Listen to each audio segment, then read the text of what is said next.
Show up by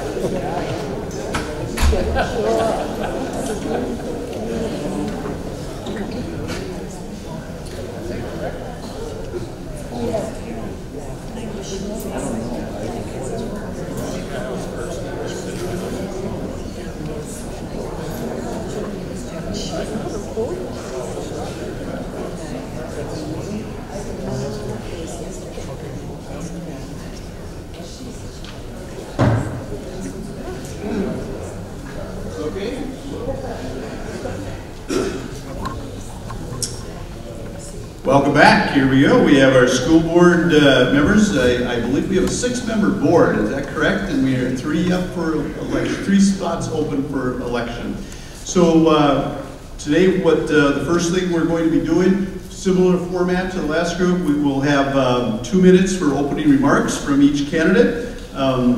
Following that, we have time for about 5 or 6 questions. And then we'll have 2 minutes closing remarks as well, so wrapping up at the end. And so we will be starting with Charlie. Please introduce yourself, and then also, just starting out why you're running for school board and all that good stuff. So go ahead, Charlie. Nope. Okay.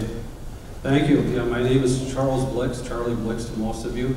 I was first elected to the school board in 2007. I'm currently the chair. And the first thing I'd like to say is I want to thank all the people that threw their hat in the ring for the school board. It really is great to have civic engagement. In the 10 or 12 years I've been on the board, there's actually been some years where we've had to go out and recruit people. And we didn't have to do that this year. And I mean, we've got some real quality people here. And to tell you the truth, I probably shouldn't say this as somebody that's running for an office, but regardless of how it all sorts out at the end of the year, it's going to be fine, and whoever's on the board is going to do a great job. So, Why do I want to be on the board? Well, I've always had a passion for education. I grew up down in the cities in Fridley, and I became a teacher, taught school for 5 years, coached. Last place I taught and coached was over in Frazee. I was a wrestling coach over there. I've been involved with kids through officiating, through the Boy Scouts, through church, and it's something I just really enjoy, and I think I've got a little bit different perspective on than most people because of my education background. I also come from my employment as a insurance broker. I work for a large company, and that's an asset also because it allows me to bring in some of the corporate ideas and thoughts and patterns, and that becomes important when you're dealing with a school, because a school is a fairly good-sized business, and you're not immune from all the issues that are involved with large business, so they give me a little bit of insight in how that all works. So, thank you. Okay, Brittany. Hi, my name is Brittany Dawkin. I grew up in Pelican Rapids, graduated from Pelican Rapids High School, moved to Fargo, went to school at MSUM, met my husband there, and we got married in Fargo. Once we had a child, we started wondering, where do we want our child to go to school? Both of us are from a small town. We both agreed we liked the small town atmosphere, the ability to know your classmates, your teachers, and your community. I am running for school board because of my children. I feel like I am very involved in their education at home, but I would like to be involved in their education on another level as well as all of the kids in the community. Thank you. Jessica. My name is Jessica Fay. I also was born and raised in Pelican Rapids. I graduated in 1998. Went to college at Ridgewater Technical College for a veterinary technician. Moved back here and then eventually moved to Detroit Lakes for 4 years. Once we had our firstborn, we decided to move back to Pelican also and raise our children here. Right now we have 3 boys who all attend Pelican Rapids. And I always knew that I wanted to run for school board at some point. It never felt right. Now I feel like I am prepared. I am ready to make a difference in our school, and that's about it. Thank you. Dina? I'm Dina Johnson. I did not grow up in Pelican Rapids. However, I met my husband and moved here, and we've raised 2 kids, both of them out of high school, and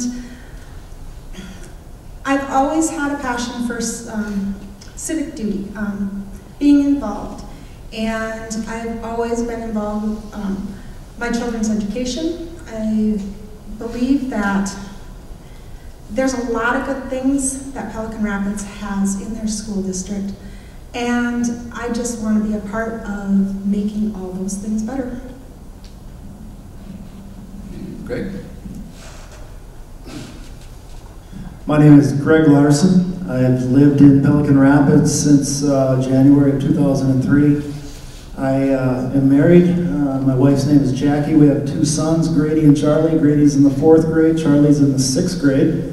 I practiced law here in the city of Pelican Rapids since 2003. And one of the reasons I really was interested in doing what I could to create an opportunity for myself to serve on the school board was, for many years during my law practice, I've had the luxury and opportunity and really have been grateful for it to advise many different municipalities, whether it be cities, townships, school districts in certain situations. And I've always had to be that advisor, and I've never been able to be a policy maker or a decision maker or a fact finder. And I've always had to retain some independence with regard to my personal feelings as to what the board or council or township board may take versus what the actual board desired to take.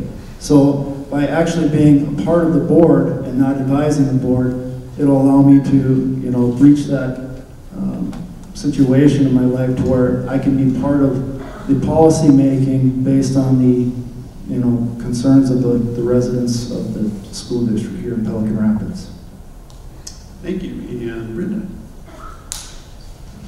My name is Brenda Olson. I am born and raised in Pelican. I met my husband We went to school together. He's also born and raised in Pelican. We live just south of Pelican, and we have a 12-year-old daughter that just entered the 7th grade this year. I graduated from Pelican and went on to Morehead State University, drove back and forth while I went to college, still lived in Pelican, worked in Pelican, and didn't move far from here. The reason I am running for school board is I'm very active in our daughter's life, versus, whether it be chaperoning or volunteering with 4-H or Sunday school. I'm on some other committees, West Ottertail County Extension Advisory Board. I am very involved with children and like to make a difference. I don't want to sit back and be a complainer, and if I see that the changes need to be made, I want to be part of that. I want to be a voice for the community, and just looking forward to the opportunities that the school board could provide.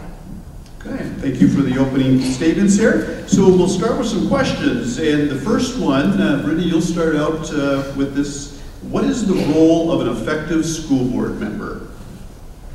I feel the role of an effective school board member is looking at all the options. Don't make a rash decision. Get the details. If it's going to be an instantaneous decision, is it going to have a lifelong effect on the school, on the district? I feel like I'm a very detail-oriented person. I like to know all the facts before making a decision. I like to look at examples. How have other districts done it? Did it work for them? If it didn't, where could they have changed? Thank you.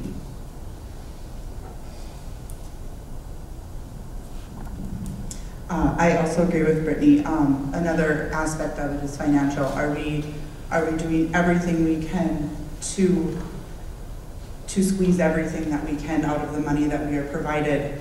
Are we doing what is best for the children? Not just changing for the sake of change, but changing because it is the right decision to make. It's about all for me. Role of a school board member. I had a misconception when I first joined the school board about what I was capable or able to do. And one of the first lessons I learned was you're part of a 6-member board, that one vote, no matter how passionate, does not carry a decision. And so, number one, you have to work together. You have to listen to your constituents, which is generally, most actively, parents, but not always. You know, you've got the teacher voice, you've got administration voice, you've got the community voice, and yes, everything that Brittany and Jess said are very true. You have to consider the financials and what's best for the children. So, thank you. Craig. In addition to, of course, listening to the residents and students of the district, I think the primary role of any sort of governing body is to first identify what the issue is, identify what the applicable rule is with regard to the issue and the circumstances at hand, then apply that rule to the issue and to the circumstances at hand, and then come to conclusions based on sound, specific findings of fact. And the sound, specific findings of fact, if you're able to produce them for any sort of conclusion that a governing body makes, it doesn't mean everybody's going to agree with it. There could be 49 yeses in the public and 51 no's. And if you side on the 49 yeses, at least when the board has specific findings of fact and have made real specific conclusions with regard to the situation, it provides that needed justification that I believe brings everybody some peace of mind, regardless of which side of the coin they might be on with regard to that particular matter. Along with the points that everybody else has made, I also believe that definitely you have to be a voice for the community and the students.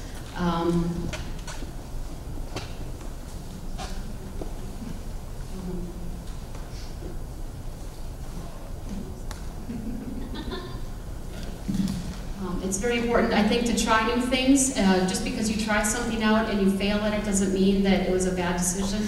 And you don't always have to, just because somebody else did it or another district and it worked for them, it may not work for us. We might try it, but it might not work for us in the end, and we need to be open to try different things and definitely work as a team, both with the board and the school and the community.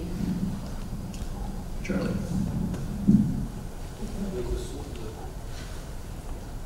You know, I believe this pretty much the sole responsibility of a school board member is to support the school and promote it any way you can.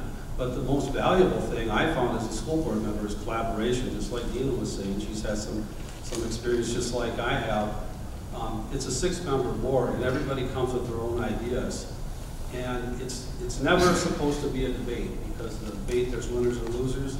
But on a school board, you have to come to a decision through collaboration. Everybody's viewpoint is important, but when it's all said and done, you want to have a sound decision, and that decision has to be stood by and backed by you, even if you didn't agree with it. So I really believe collaboration is what's really the most important part of being on the school board. Okay, thank you. So the next question, we'll be starting with Jessica, is what are the 2 biggest challenges for ISD 548? And I won't limit you to 2 if you can think, but you only have a minute. So why don't you start out, Jessica? I think our biggest one is people's perception of us. I think other towns in the area, I think with all of our diversity, that we have gangs and we have fights and we have all the stuff that goes along with that, and I would like to work on how we can change that, because we have a really great, even with the diversity, we all get along so well. We don't have fighting, we always have disagreements, but to me that's our biggest thing, is how to change people's perception of not only our school, but our town. The other one that kind of goes along with that is the open enrollment. How do we get the kids that have open enrolled out of our community to come back to our community? They kind of go hand in hand in my mind. If we can change people's perception of us, we can change and get more people back into our school. I would agree with Jess about, especially about the open enrollment. We have got a huge outpopulation that we need to recapture, and not just recapture, but we need to recapture some of the people who are from other districts into our district. We need to recruit students here. We've got such an amazing school and so many amazing opportunities. The second biggest thing in my mind is the definition of the 4-day week. We had it on the table, on the board table last year, and tabled it for another year. And we need to really define what is our school week going to look like, and go from there.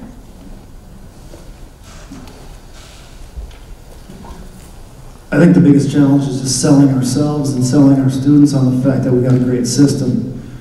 Kind of to dovetail off Mrs. Fay and Mrs. Johnson's remarks with regard to recapturing students that may have left the district, or trying to do what we can to attract other students from other districts. I think it's important to sell our children who go to our classrooms every single day during the school year that this is a great school. The school has great facilities, and it has a great support system throughout the entire community. I think success breeds success. If we're graduating students every year, that's our biggest resource with regard to maintaining the integrity and the growth and the success of our students now, but also moving forward. So I think sometimes we can get too focused on what we don't have, and we don't take the time to appreciate and respect and enjoy the great opportunities that exist. For example, I have a 4th grader and a 6th grader. I don't know when the last time it's been since I've said, you know what, I really think you have an awesome school. I don't know if I've ever told them that. I think they understand that I believe that, but I don't think I've ever told them that. And I think by doing those things and taking those actions and believing that and creating a culture that creates that sort of testimony from each and every one of us is going to allow us to overcome those challenges of losing students in those particular situations. I think one of the things that we need to keep and move to the forefront is the safety in our schools. With everything that's happening across the nation, I do believe that we need to keep that in the front of our mind and make sure that we are prepared and looking forward and have things set up for something, God forbid it would happen in our own schools. I also agree with the open enrollment. I go to Fergus every day for work, and when I go through Earhart, I see the Rothsay bus, the Underwood bus, the Pelican bus, and the Fergus Falls bus, all picking up kids, all at the same time. And also with that is the outlying areas, the 4-day school week. We have people that the only reason their kids maybe go to Rothsay right now is because it is a 5-day school week, and because of the fact that they're both working and just to provide daycare for their 4 kids. And all we've known as my daughter has gone into school is the 4-day school week. So I guess I've always just appreciated it, but maybe that is something that we need to take another look at. Repeat the question again, Jerry? Yes. What are the 2 biggest challenges for ISD 548? The 2 biggest challenges, I think, is promoting the educational system for the kids. I mean, that's always going to be top and center. But I think we have a spending deficit situation right now we've got to deal with. We're looking at spending $300,000 to $400,000 of money out of our surplus, which isn't coming back. And so, very frankly, I think that's going to be one of the biggest things we have to deal with next year. 4-day school week is definitely part of that. And I agree with you. I think we're at the point now where we're losing kids that should be here because of the 4-day school week. The 4-day school week was never intended to last for 7 and 8 years. I was involved with that when we first started it, and it was a stopgap measure to save some money and get our levy passed. Now that that's done, it's really hard to bring it back. I mean, people like it, but I'm not so sure it's of the value that we think it is. So yeah, we definitely need to take a look at that.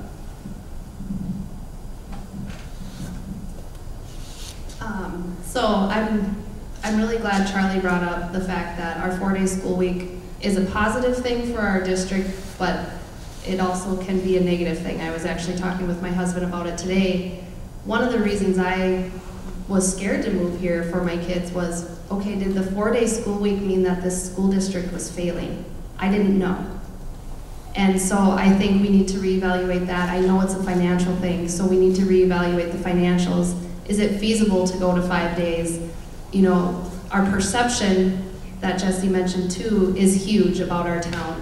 And that can spiral into your perception of the 4-day school week, your perception of our safety, your perception of our education system and our town.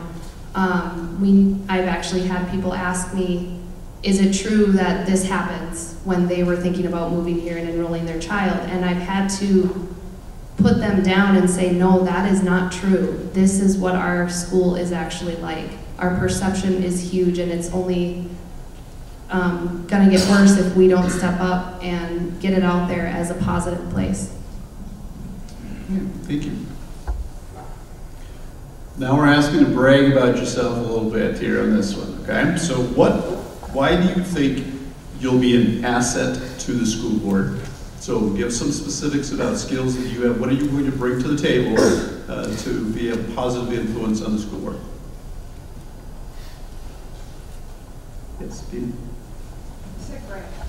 Oh, I'm sorry. Dina. One could be wishful. What do I bring to the table? I bring more than 8 years of experience on the school board. My kids are still recently graduated. I believe that still brings me a perspective of knowing kids in the school district, and I think that's important. I bring enthusiasm, sometimes a little too much, and I guess what I mean is I really am a proponent for speaking your mind. And if somebody from the community has told me that we should look into a path or down a path, I'm pretty adamant that we do. And that's always been my strength and probably one of my weaknesses. But that's what I'll continue to bring. Thank you. Greg? How much time do we have? 2 minutes? 1 minute. I bring humor. I bring a willingness to listen. I bring a caring personality and a caring heart. If I'm able to utilize the remaining 29 seconds, what I would like to bring up, and I don't mean to cause any sort of controversy at tonight's forum, but this may sound naive and it might sound silly, but it was my understanding that this 4-day school week was going to terminate at the end of this calendar school year. And if that's not the issue, and if that's not the case, then moving forward for the remaining balance of the forum, I think a lot of my decisions and a lot of my comments will be changing.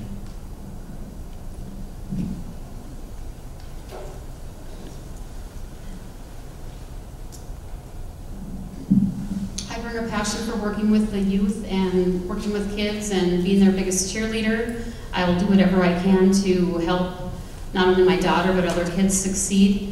I have a listening ear. I'm used to working on a team at work every day. I deal with people, work in the public every day, ever since I was a waitress, so I'm used to hearing comments, and I also speak my mind.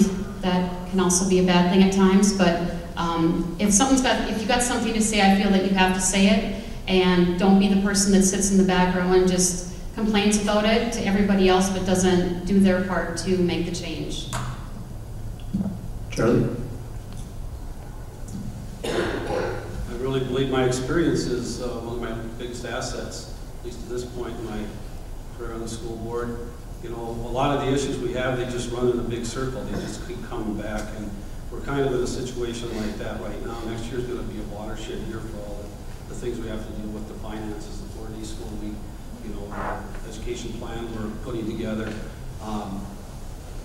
And so I believe by having the experience of dealt with that, dealing with that stuff in the past, that's very helpful. It saves time. It brings more information to the conversation. And you know, the thing about this job is that it's not a quick study job. I mean, there's a long learning curve in figuring this thing out. Be willing to bet any of you folks that haven't been on the board, it's going to take you 2 years. I'm not saying this negatively. It's going to take you 2 years just to figure out what's going on. And then you also have to deal with how to understand school finances. So the less time you can spend dealing with that, the more time you have dealing with the issues of the school board. Brittany? My strengths is, like I mentioned before, I like details. I don't want to just do something because it's the right thing to do or it's the way we need to go. I want the details. I want the pros and cons. Maybe there's other avenues. Maybe there's a slight tweak you can do. So that's a big strength of mine. Another strength that I have, or I should say, not really a strength, a passion, is I don't just have one third grader in this school system. I have 60-some third graders. I don't have just one kindergartner. I have, I don't even know, 60, 70, some of them. Every single one of those kids mean a lot to me, not just my own child. And I want the best for every single one in this district. Jessica? I think I bring compassion, a daycare provider, so I have helped raise a lot of the kids in our school district right now, and I only want what's best for them. I am not politically correct. I will say exactly what I feel, and I expect you to also say exactly what you feel. With that, I am accessible. I go to all the events. My kids are all in the events. So if you have something, if you have a concern, I am always around. So come and find me and let me know what your concern is, and I will do my best to address that. Good. Greg, we'll be starting out with you in the next question here. What are the greatest benefits to being educated in our district?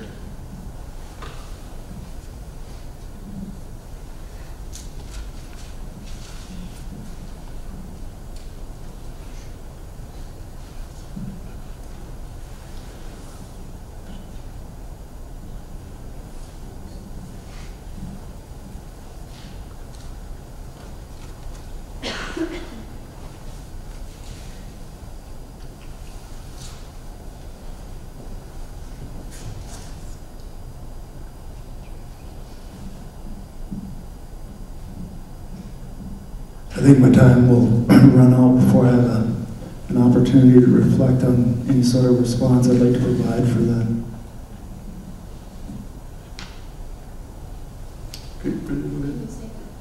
Yes, what are the greatest benefits of being educated in our district?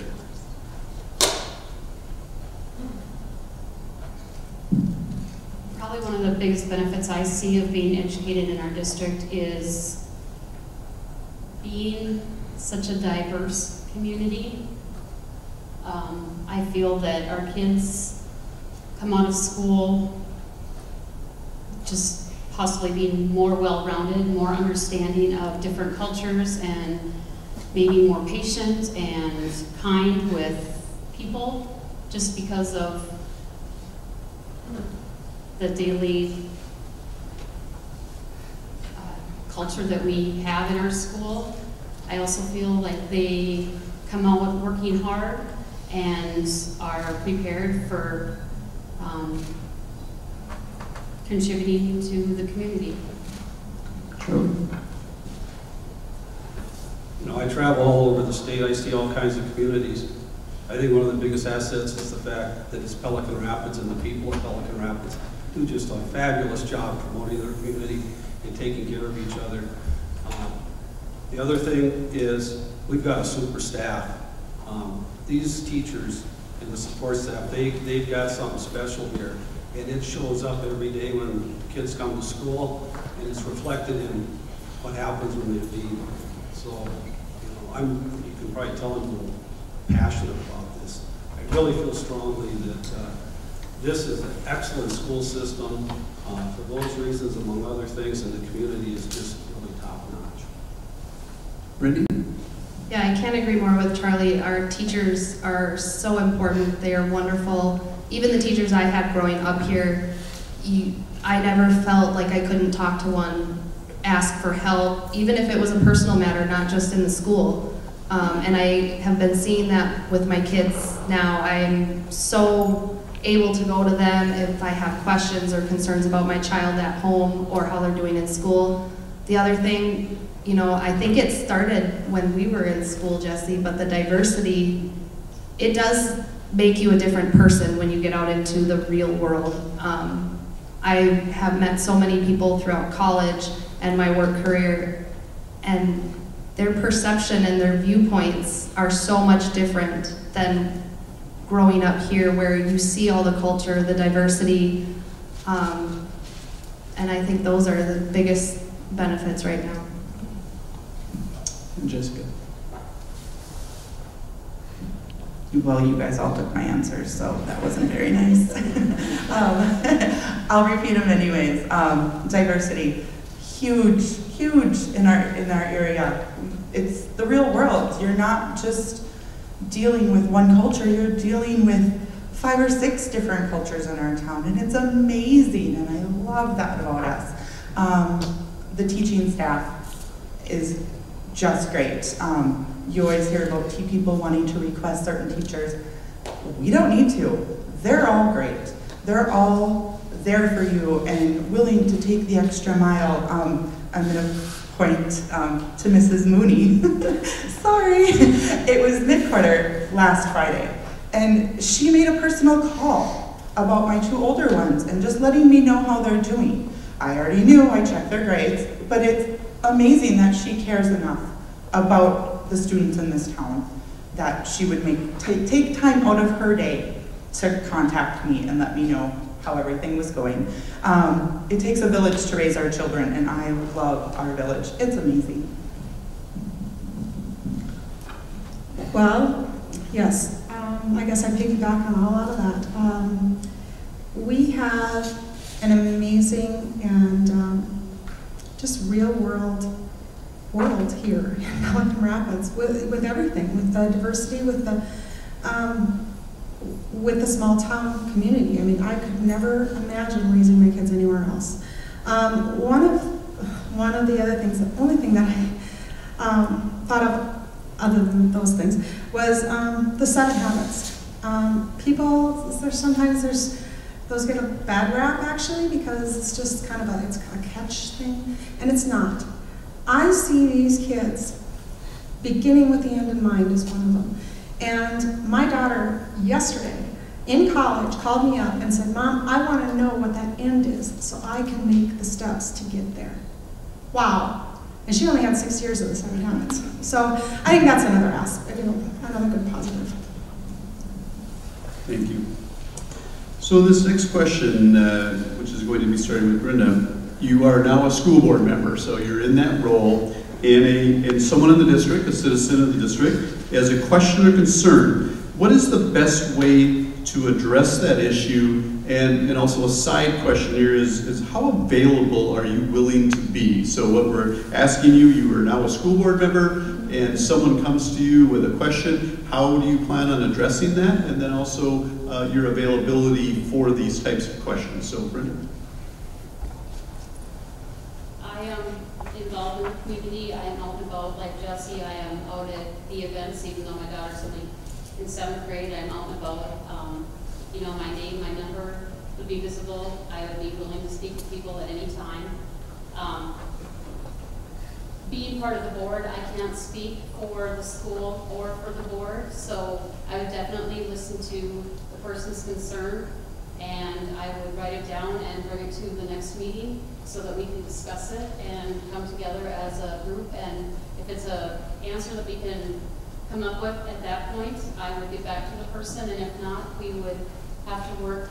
I would get back to the person, but it may not be something that we can resolve even at the next meeting, so we just take time. Good. John? Bottom line is you're really a public employee and you're here to listen. But it's always a little more complicated than that because it's going to depend on what the question is. Some of them just involve listening. Some of them involve action that they need to take it to another level. One thing that happens with the school board is we seem to be thought of as having a lot more power than we have. We really don't. Really our power is to get people in touch with people who can get their answers. And so there's a protocol you use on the school board to make sure that if a person has a question or concern, they're dealing with the person that's most immediate to deal with that. And if that doesn't work, you just work up the chain of command. And I think we've always been pretty sensitive to making sure we follow up on whatever needs to be done. I really feel strongly that we do a good job with that. I think the best way is to get that person's information, their question, their concern, even repeating it to them so that you have the correct question or concern. Because if they tell me something, I may write it down or think that it's something different. So I would want to repeat it to them to make sure I'm understanding what that is. As far as availability, I am at the grocery store Monday through Friday. Many people have called me there when I was on chamber, have stopped in. I've gotten texts and phone calls. Granted, my cell phone is not available at the moment, but I'm sure it would be. But yeah, as far as availability, I mean, and with every school board member currently too, I've never had an issue trying to get a hold of somebody in any way, shape, or form, whether it's, I think I even got through to a school board member through social media, and they were willing to get back to me and then come talk to me face to face. So they've all currently been available, and I just hope I could do that as well. I've actually had to contact the school board members and just to ask questions, and I got a hold of her at a basketball game, and she was very willing to listen, and I would be the same. I am a really good listener. If you just need to complain about something, if I don't have the answer, I will do everything in my power to get you the answer. I am always willing to talk on the phone if you're willing to listen to kids cry in the background. There's always nap time. Well, now that Jess has done my campaigning for me, no, really, it's, questions do come up and concerns do come up, and you just like Brittany said and Jess said, you just need to listen, and some things we can, handle right away, some of them we can't. Some, to be honest, if it's personal issues or something like that, that's a different path completely. There's some things that, like Charlie said, are out of our control. Yeah, we just, you know, the primary goal of us, a board member, is to set policy. It's not to enforce policy, it's not to implement policy, it is to set policy. And the fact of the matter is by statute, that's what it is. We get involved because we love our community, we love our kids, but there are some things that are restrictions. And so, but we, I think as a board, have done a really good job of handling concerns and continue to do so. I refer back to one of the earlier questions with regard to what the role of a board member is, and similar along the lines with what most folks up here have said tonight. You know, I think it's just clarifying the issue first and foremost, because there's all kinds of questions that are going to be posed each and every year to different board members along the way. Once that issue is clearly identified, whether it deals with sensitive information, confidential information, you need to clearly identify as quickly as possible what rules are applicable and then apply those rules to the situation to assure that the most sound conclusion is reached. With regard to my availability, I don't work at Larry's, but I go there 6 times a day probably. I've been known to have conversations with people that have led me to be there, maybe, I'll exaggerate, 3.5 hours longer than anticipated. I do try to make myself available. We're in a small rural community. More than likely you'll see me somewhere or be able to get a telephone number. There's no question about it. Thank you. Charlie has mentioned the budget, and school districts in Minnesota, you know, you're dealing with budgets a lot, and oftentimes you have to trim the budget.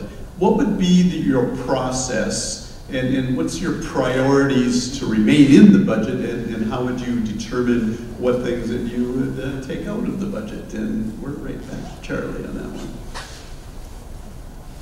Yeah, that's a good question. I have thought about that. You know, the problem with schools is that it's not like a business where you can go out and sell more stuff or cut back on inventory. When you have financial problems, it centers on one thing, and that's the employees. That's where all the money is. And so as a result of that, one of the most difficult things to do is to figure out how to staff the building. And the process that we normally would use for that is we rely on the administrators in each building along with the superintendent to give us some options. And we want to know if we've got to come up with this much money, what's that going to look like? What's the next option, and what's the next option? And you simply have to go through that process. And I'll tell you what, it is very emotional, and it's difficult to do because what you're dealing with folks you know and you live with. But unfortunately it has to be done. There is a point where you have to draw the line there. And when you have to draw the line, you don't have a lot of options either, because the only thing you can do to raise money is go to the taxpayers. We've done that in the past. It was very painful. I'm not ruling that out in the future. I'm not advocating for it, but it's a reality. If the state can't fund the schools adequately, there's only so many places you can go to take care of things. You've got to run your school. You've got to have money. You've got to keep the lights on. You got to bring the students into school. So it's a difficult thing. We will deal with it. I'm not going to say it won't be painful. In regards to budget, I firmly believe that we should almost start at the bottom. I think looking at staff is probably more of our extreme measures when it comes down to it. You can look at, are you doing excessive spending where it's probably not necessary? Something so minor that we might not think is a big deal, we could be spending so much money on and we don't need to. I believe looking at that,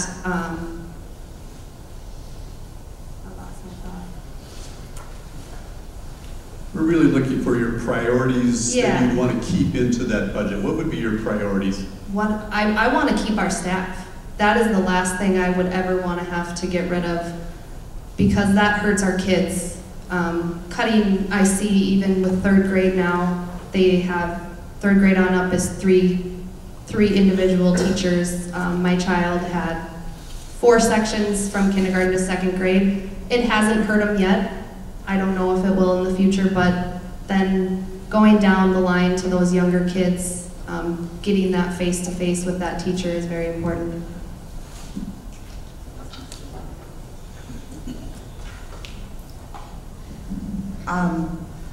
This kind of goes back to your hands being tied too. There's only so much that you can trim and cut. It's just getting down to the nitty-gritty and figuring it out. I'm with Brittany on the staff. Low class sizes is huge. It's what brings people to schools. It's one of the big reasons. But I also understand that it is a budget and things do need to happen. It's going to be a big learning curve. We're going to need mentors on there that will help walk us through it. I don't want to lose any more programs. I would really like to see more tradespeople coming into our school and teaching plumbing and electrician and all of that.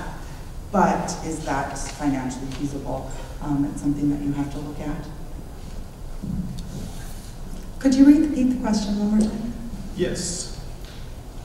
If you needed to trim the budget, what do you think should be the first to go, and why is the question? But the way I phrased it is really, when you're looking at priorities, what do you want to keep in your budget for sure, and what are some things that maybe have to go? So what's your priorities for keeping in the budget?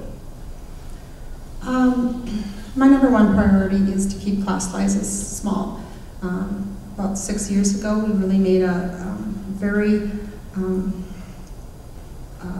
public, or I can't think of the word, but a group effort, a group decision based on requests of teachers to really concentrate on keeping the K through 3rd grade class sizes small.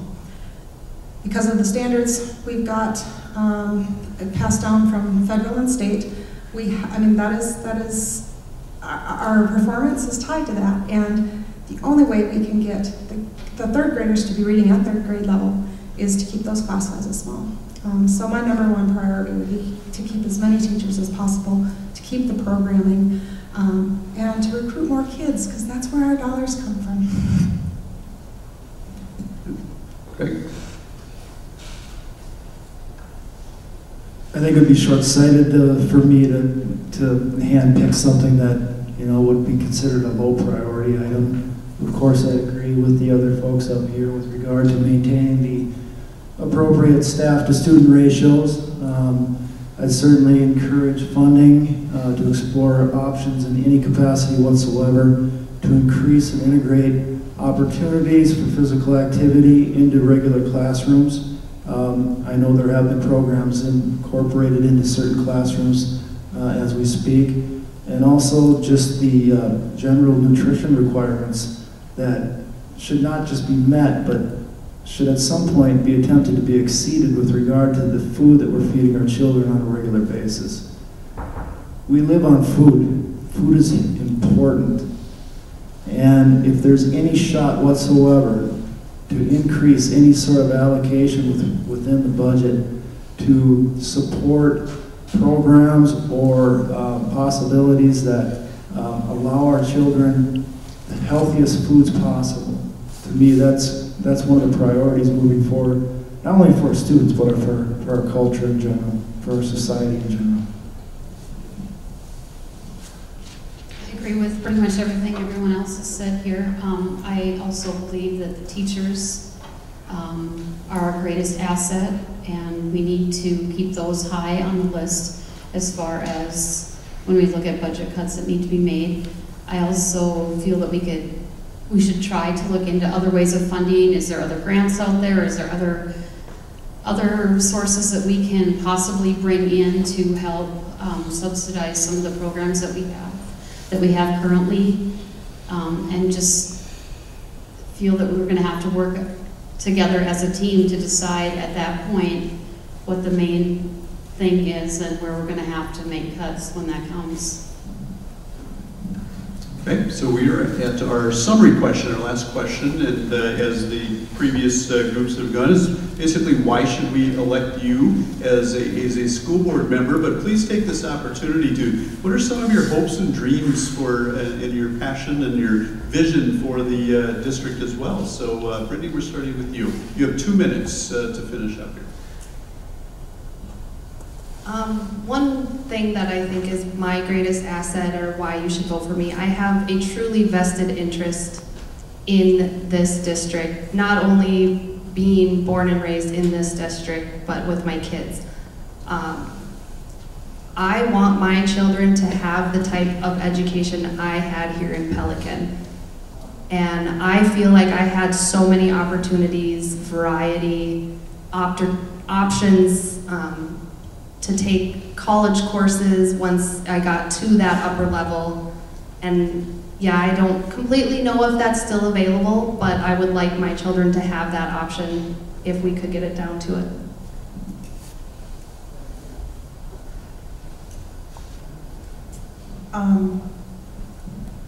I feel that we, as a school, need to teach our children more than reading, writing, and arithmetic.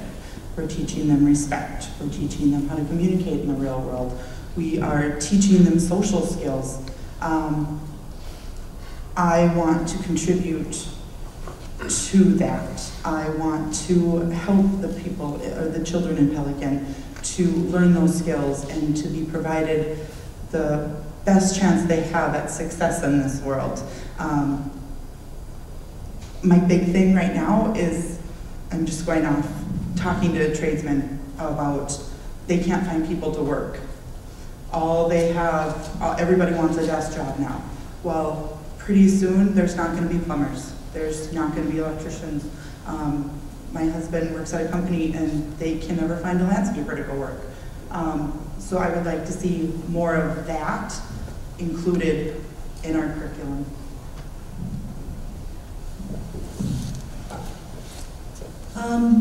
I would say that my biggest asset is I am accessible. I am passionate about education, about our school, and about our community. I am fiscally prepared and responsible to carry us through the next valley, so to speak, because we are facing a deficit, and that experience of going through that. I was on the original levy committee, and the second committee, and the third committee, and finally became on the board.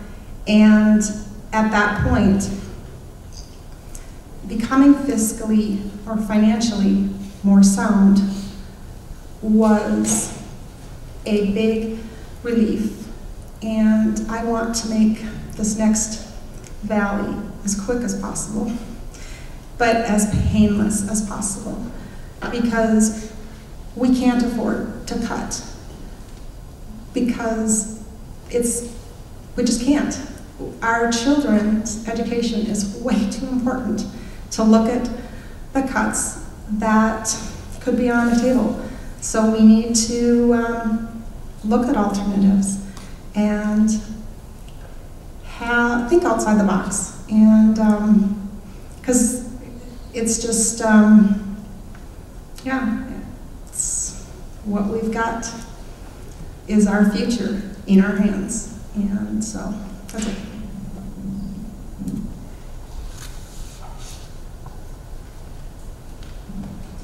Would you be willing to repeat the question? Yes, it's a summary question where we're asking you why should we elect you as a school board member, but also feel free to inject some of your vision and your passion and hopes and dreams for the school district. I would like to promote a culture that, and when I say culture, I'd like to promote the continuance of the culture of providing information in a way to our students and our staff and our district as a whole, and promote physical activity and proper nutrition, not as a luxury, but as an absolute necessity with regard to every component in their life moving forward. People are living longer and longer these days. I think what gets so lost between the numbers, and I get on the financial side that things have to be paid for, I completely get that. But I'm unable tonight to speak specifically to different parts of the budget with regard to where things can be cut that are going to be able to be neutralized by other portions of the school system. I'm not able to speak to that tonight. I don't have the data. I haven't reviewed the data to the extent to give you an educated answer. But what I do know is that our society as a whole is growing older, but we're not growing healthier.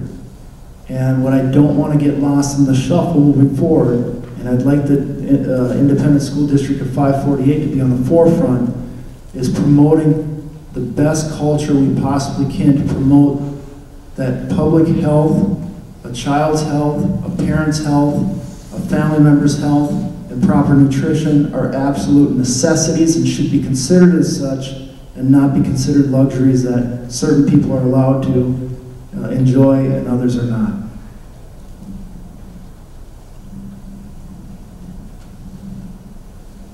I am vested in the community. I've never left the place. I've lived here my whole life, and that's where I'll be. I'm the biggest cheerleader for kids. I will do whatever I can to help them grow, and I graduate well-rounded, educated, and willing to work contributors once they leave here.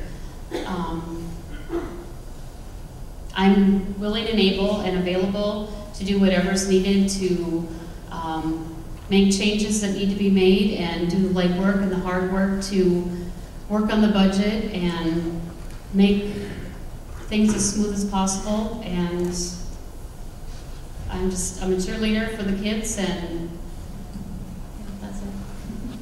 Thank you. Charlie?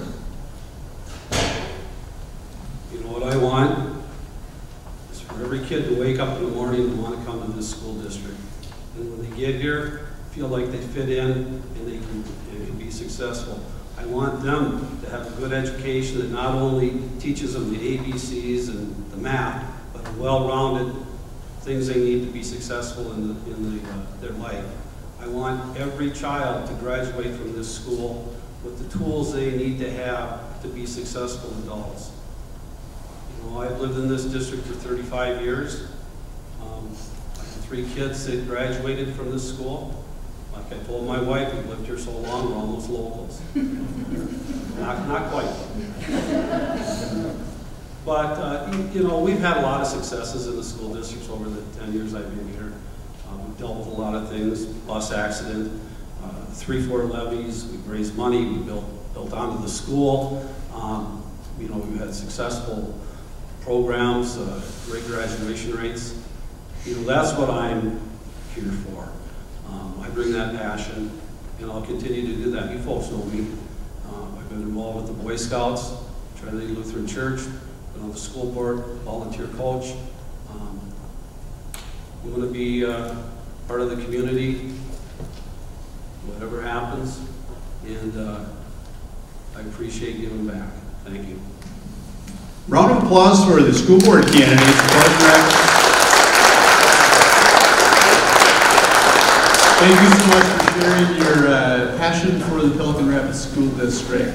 So next we have our commissioners.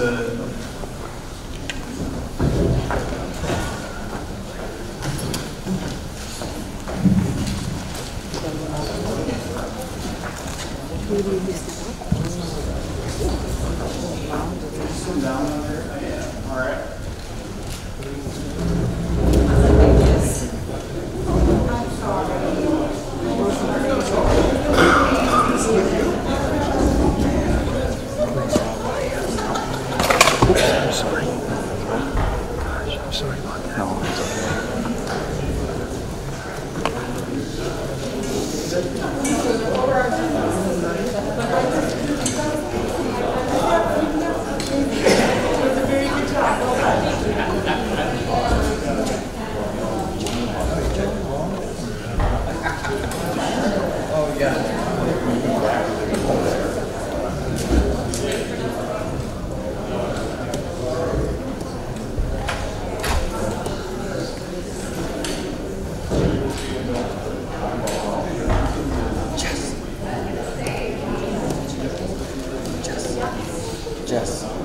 PRHS. Okay, here we are. We have commissioner candidates for the open position. We have Jeff Kaczmarek and Wayne Johnson. And so the format for this session is we have 40 minutes. We have a number of questions, but so we will have opening statements introducing themselves and sharing why they want to be a commissioner of Otter Tail County. And then we will have a number of questions and then closing remarks. So Jeff, let's start with you. Opening statement on introducing yourself and why would you like to become a county commissioner? My name is Jeff Kaczmarek, graduate of 1985 from Pelican Rapids. I'm going to go with some work history. Grew up on a resort, Kaczmarek's Resort and Store. During Pelican, I worked on a mink farm and at the local grocery store, as many other people did. I worked for Lutheran Social Services as a program counselor. Then I moved into intensive treatment unit at Catholic Charities, 6 years in a juvenile lockup for serious offenders. And in 1996, I started with Otter Tail County Probation, doing the community service work program. With Otter Tail County, I've also worked in the jail, temporary hold, our DWI court, and also as a DWI court trainer for our program there, and some water safety. Getting into the commissioner part is something that I would like to do because for those of you that have been here the whole night, you hear what I think is missing is the people. And the people are missing, and throughout all night you've heard how the people are missing in our decision making. And when I talk about this, it's not just Commissioner Johnson what I'm talking about. The entire board, we're missing the people involvement. So that's something that I would bring into being the commissioner and listening to the constituents in our area that I've been out talking to since June. That's a big thing. Some of the stories that I first heard, I thought, that can't be true. Then they started to pile up, 5, 6, 7. I thought we can do better than that. There's more that we can do to hear your voices and to work together. The constituents here in Otter Tail County District 2 also, lots of intelligence, work experience, life experience. And it is a shame not to be able to hear them more. And it could be just setting up a system, getting more people at the board meetings, communicating what's been going on in those board meetings in those rooms. They're not always fully attended unless there's something big going on. So it's going to take both parts.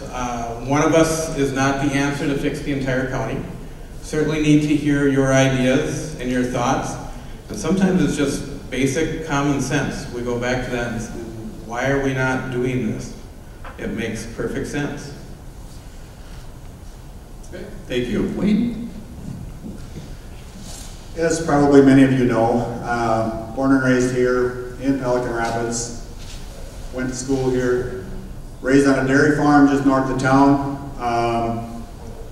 My family is involved. My wife just left because she's a school board candidate. My brother David is the chairman of a township. My brother Mike is on the town board. I was on the town board. We were raised to be involved in our community, to leave it better than we came in. We're involved because we care about this community. That's why I'm doing this. I'm doing it to serve the public. I don't know how many of you know, on the dairy farm, we lived on the south side of Pelican Lake. We had a vegetable garden. We were, to be honest, poor farmers. I picked, Lord knows how many string beans I picked for my mother, how many sweet corn cobs I picked. We worked a vegetable stand to help support the farm. That's what we did. We learned customer service. That's what I do. That's what I do in business. That's what I do everywhere. I'm running to serve the public. That's what I want to do. I'm going to respond a little bit to Mr. Kaczmarek and our involvement. Since I got on the board, before I got on the board, we never had a public engagement meeting. Since I got on the board, we've had 10 public engagement meetings regarding the transportation plan that we adopted in 2014. We had 5 regarding the trail master plan. We have had 4 just last week regarding long-range planning in Otter Tail County because we want to ask the citizens, where do you want this county to be in 25 years? I just suggested to the board Tuesday, because I'm the chairman this year, I said, I want to go quarterly around the county and hold a county board meeting at 5 o'clock in the afternoon in different communities, because I agree. We need to listen to our citizens. It's your county, it's not my county. It's your money, it's not my money. We're charged with being frugal and spending your money wisely. I want to listen to you, and I want to serve you, and I want to make sure all of that happens. That's why I'm running for Otter Tail County Board. All right, Wayne, we're going to stay with you. What is the role of an effective county commissioner? Listening to the public would be number one. Making yourself available. You know, I encouraged the rest of the board. I was the first one to put my email address and my cell phone on a county board website. You can't do, there are people that always say, I can't ever get a hold of you. But you often wonder, how hard did you try? Because every phone call, every email I respond to. The effective part of it is don't run the county, set the policy for the county. We've got great staff. We've got great people. We simply need to give them the tools and set the direction. They'll carry it out. That's what their job is. We are not there to micromanage. We are simply there to make sure that we are guiding the ship. That's the effective role of any board member. Okay, Jeff? I agree with Commissioner Johnson. One of the things is setting good local policy. Our policy needs to be local, and it needs to affect us locally. So we need to have good policy there, and we need to get out of our self-limiting patterns that we've been seeing. I am sure some of the questions that we're going to have tonight, we've listened to the last 4 or 8 years. You know, listening to everyone that was up here tonight, these are some things that they were there 4 years ago and 8 years ago. So it is time to start looking at everything that we're doing and prioritizing, making good local policy, getting out of our own, you know, patterns that we're in and moving forward. There needs to be good transparency from the county board, very good working relationships with law enforcement and highway department and the different departments that are in the county, as well as we have 13 townships, and we have 4 cities. They all have unique, diverse, different needs. Ardell Township is completely different than Dunn Township or Pelican Township. They have complete different needs. And we need to take a look at that. Sometimes one set of policies does not work for the entire county, all the way down to Parker's Prairie, all the way up to Scrambler Township, or over to New York Mills. So basically it's one, listening to the people, setting good local policy, and policy that's going to make us thrive. And we need to start working a little bit more, the most that we can, with legislators and our local business leaders here to promote the really nice area we have. Listening to the people talk tonight, the lakes weren't touched on that much. We are a big tourism area, and I believe finally the county board started to make a program to get people to move here and live here, play here. That needs to be enhanced, and we really need to come to you and talk to you, not go outside of the county, but why do you think we can bring people here? Nobody asked me. I've been working for the county for almost 25 years with different experiences. No one asked me what I could do to bring people here. So there are different things, avenues that we can take for tourism, business, and our growth. Great. Jeff, we're going to continue with you. Otter Tail County is a rather large county. What do you think the biggest challenges that are facing Otter Tail County right now? Biggest challenges? I think the biggest challenge is we have a lot of issues that are piling up. And I've been saying that we do not capitalize on our successes and positives. And people say, well, what do you mean? We have a great area that people come to visit. So there's a lot of success in that area that we need to pull off of. And these businesses that are here, we need to pull off that, bring revenue here, get people here. What I don't like is that I'm going through reading the minutes, going back 6 months, 8 months, trying to get back a couple of years. I see inconsistencies and constituents bring up, you know, what about this? This is an inconsistent issue here. It changes, it seems like, every 3, 4, 5, 6 months. But, you know, I have to have proof and I have to know what they're talking about, so I research that. There's some big questions that have to be answered. There's issues with our highways and roads. We're wondering where the money goes. People said, you know, I grumbled a little bit when there was a wheelage tax.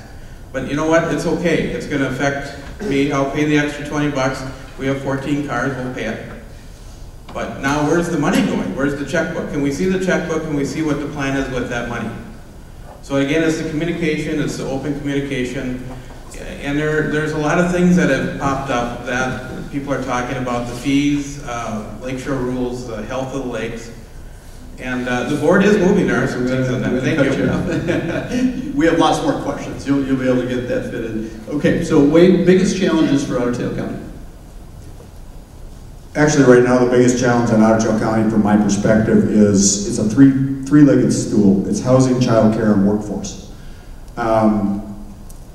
We've got a lot of jobs here in Otter Tail County. There's 400 available in the city of Perham. There's over 100 available here in Pelican Rapids if you talk to the small and large businesses and things like that. The rural policy report just released today says the chances of finding a good paying job in rural Minnesota is the greatest it has been in 20 years. The problem we have is, and you heard it from the school board, and you heard it from everyone else, we need childcare. We need availability. There are 73 spots that are needed just in the city of New York Mills. So we're working with the HRA, we're working with different places, trying to leverage funds and those things to make sure that we get childcare. Along with that goes the workforce, and along with that goes the housing. If we can get those three things, our young people will come back here, they will live here, they will raise their families here, and they will fill these schools, and the budget problems will be far less than they are today. All right, thank you. So we're staying with you, Wayne. What do you think is the best investment in our county's future? So looking down the road, what do you think is the best, and I won't just limit it to one, but what type of investments do you see our county making for prosperity for our county? There's a lot of them, but one of the best investments I think we made in the last 2 years is we hired an economic development director. He's an outstanding individual. He has a secondary staff. He's received over $100,000 in grants to help fill his staff. He's gone around to all the tourism places. They've developed Find Your Inner Otter. I think that how you develop economy in Otter Tail County is by everyone succeeding. And so I think long range, we need to make sure that everybody knows where Otter Tail County is, that they want to come here, that they want to start a business here, that they want to live here, that they want to bring our kids here to school. Are there people in Otter Tail County who don't want any more people? Yes, there are. You know what? I've talked to people that said, we don't want any more bodies. But at the end of the day, what I see before us is we have a tremendous opportunity. It's the greatest place on earth to live. There are people who want to come back home to do that. And for me, the greatest opportunity is making sure that those people know what we have here, the jobs that are available, and the great school systems we have in Otter Tail County. Hey, Jeff? It's about the promotion. We're talking about the child care and the workforce. When I started in 1996 at probation, they were already talking about child care issues then. We did not have, my family did not have big child care issues. We were very blessed for the person that we had. But again, in the last 8 years, we're still talking about it today. So we need to definitely be more aggressive. I think we need to start at ground zero again and bring everyone in who would like to be a child care provider, who has been a child care provider, and has ideas. I've talked to, I would say, around 40 people about child care. There's concern about cities taking over child care because then they won't be able to make money. So I think if we get everybody together like in a room like this and we start figuring out why you want to be a child care provider and what can we do to make it easier, the Otter Tail County, what can we do to make child care easy here and profitable? Thank you. And we're going to continue with you, Jeff. What is your opinion on county-wide building code enforcement? As a candidate, I've been doing a lot of research with it. Like I said, I don't have all the answers. It's amazing when you listen to the people, what stories they tell you about the building code enforcement. I want to put something in. I want to remove 2 trailer houses, but I can't put anything back in because there's something to do with the lake. There's well issues, there's sewer system issues, there's so many things that are out there, and I'm trying to keep up to research and find out what can we do about it. It sounds to me like Otter Tail County is excessive with fees and inspections and zoning, and so that is a big area that we have to look at, and we have to explain to the public what's going on and why we're doing this. But some of the things that I've heard, and it comes from multiple people, it sounds very excessive. Wayne? Yes, certainly. What is your opinion on countywide building code enforcement? Well, we don't have any. We have site permits in Lakeshore, so the first 1,000 feet outside of a lake, there you have to have a permit. But as far as building code, we don't have any. You can build anything you want, anywhere you want outside of Lakeshore. Even in Lakeshore, you can build anything you want as long as you meet the setback from your neighbor's lot line. Now, is that the right thing? I think a lot of people are afraid of government overreach, and I completely understand that. One of the things we're asking when we go out and meet with the public is what are your thoughts? I will tell you that if you look north of Pelican Rapids, there are people who think we should zone something out. Used to be up at the Pelican Supper Club. All right? But that means regulation, and that means everybody. So I think we need to talk about it. I think we need to be very careful moving forward. But at the end of the day, we don't have any countywide building code. That's all in the cities and things like that. Thank you. Okay, Wayne, staying with you. What do you think is the most important skill required to be an effective county commissioner?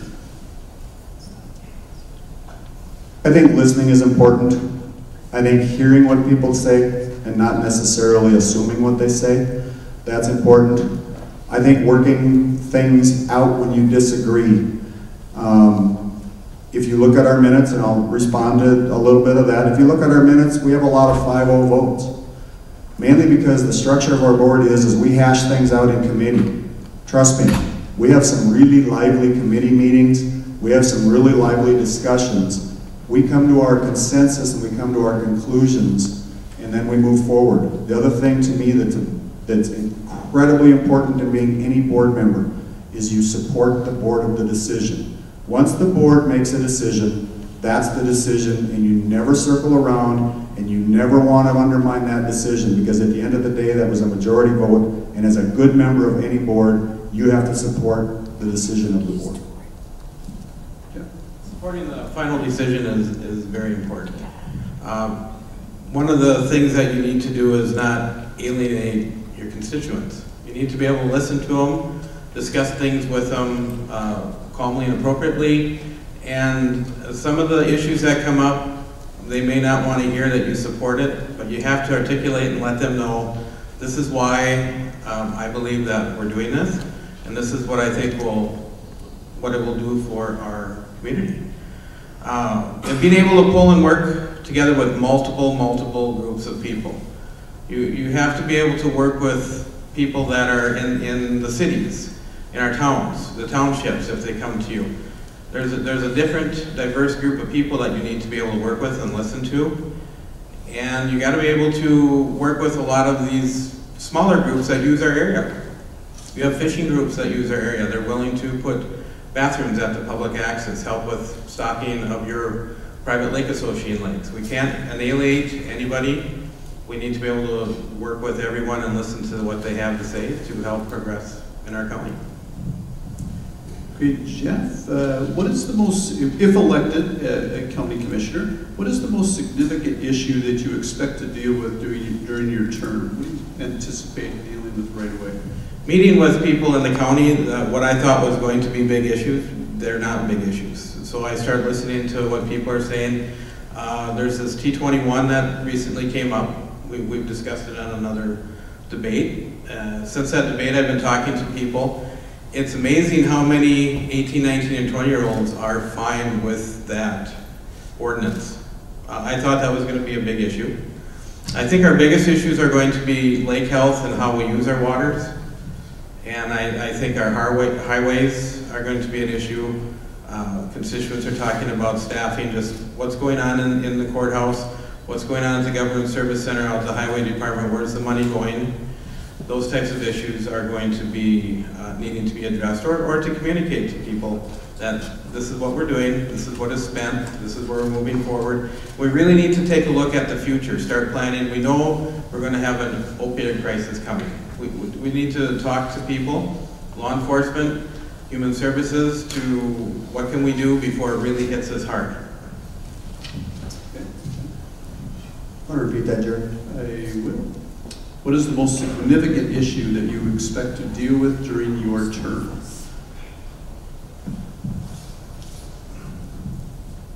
Three issues really come to mind. I'm going to go workforce housing, all those things. In the next 4 years, that's critical. We are working on it. Yes, it's been around for a while. It's not getting any better. Truthfully, the opioid epidemic is crushing our jail system, our social services, everything like that. What can we do about it? Truthfully, a lot of times what we can do as a county is go to our legislators and lobby to them. And lobby's not a negative word when it's county commissioner or elected official going to them. We need to talk to them, and we need to get some help on those issues.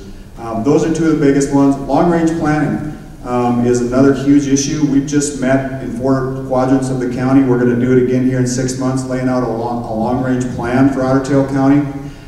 Otter Tail County looks a lot like the rest of this area. We have, I believe the number is 27% of our staff that is retirement eligible in the next 5 years. We have a lot of institutional knowledge that's going to walk out the door. I see it. That's going to walk out the door, and we need to be ready for it, because otherwise we're going to lose a lot of knowledge, and that's going to be a crushing issue to Otter Tail in the next 5 years. Okay, with all the forums today, we heard a lot about listening skills, how do we involve people. So is there something specific that you would plan to do as a county commissioner to engage people to work together to reach a common goal? How would you do that? Yep. My turn, Jerry? Well, again, we've involved, so we invited from this area, and I believe probably 16 of the 20 people we invited were from Pelican Rapids, to come to a listening session, to talk to us about where they saw the future, where they saw the issues, where all of those things were. We do have to listen. The other thing that I would really like to do that we haven't done in the past is to go to the communities and hold. Otter Tail County is a big county. I went to Parker's Prairie Thursday night. It is 68 miles from my house to Parker's Prairie, and it's another 10 to the corner. Okay, it's a long ways. We need to go to the people, because they're not coming to Fergus Falls where we hold most of our meetings. And I've suggested that to the county board, and actually the county board has been very receptive that we go around and hold meetings in the evenings so that people get an open forum and the opportunity to discuss things with us. I think that's critical moving forward. Bringing people into the meetings is very critical. The daycare issue, I've been looking at what's been done with daycare, and I think we can be more aggressive. I like that they're starting to open up the board meetings to different areas. But if you notice with politics and this time of the year, a lot of these things start to happen during the election time. And we really need to have this progress during the next 4 years. Whichever one of us is elected, we need to be working on what we've said here tonight and make sure that we are continuing to do what we've said and bringing people in and moving forward. But one of these issues that we've talked about needs to be resolved fairly quickly.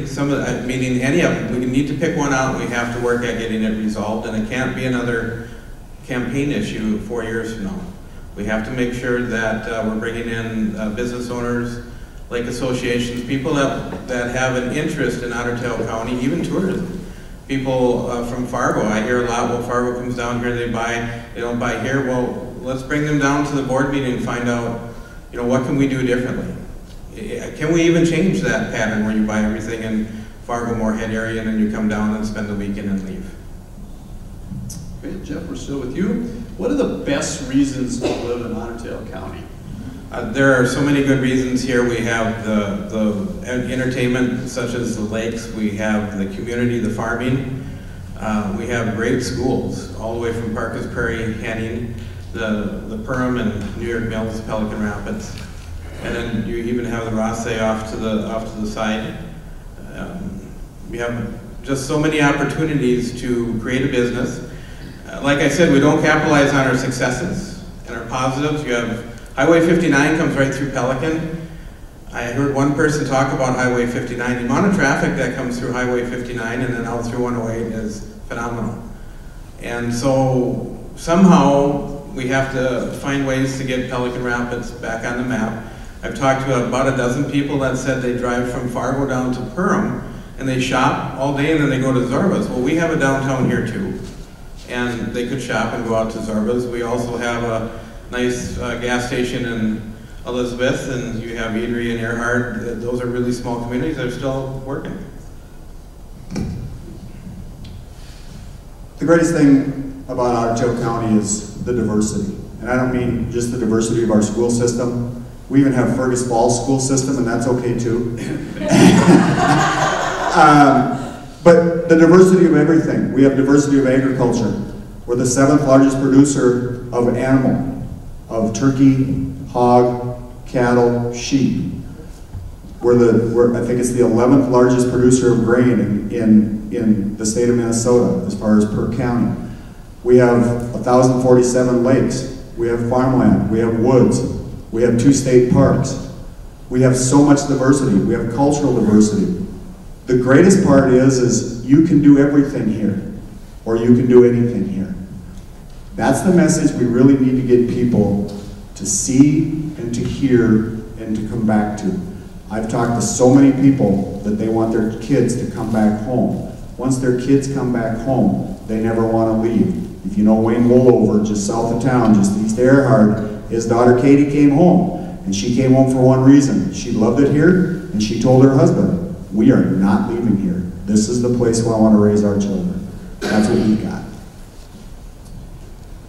Well, I've kind of made up my mind. I'm voting for whoever can change the slot on walleyes up from on light up to 20 inches versus 17. I can't keep a 17-inch walleye, or is that? No.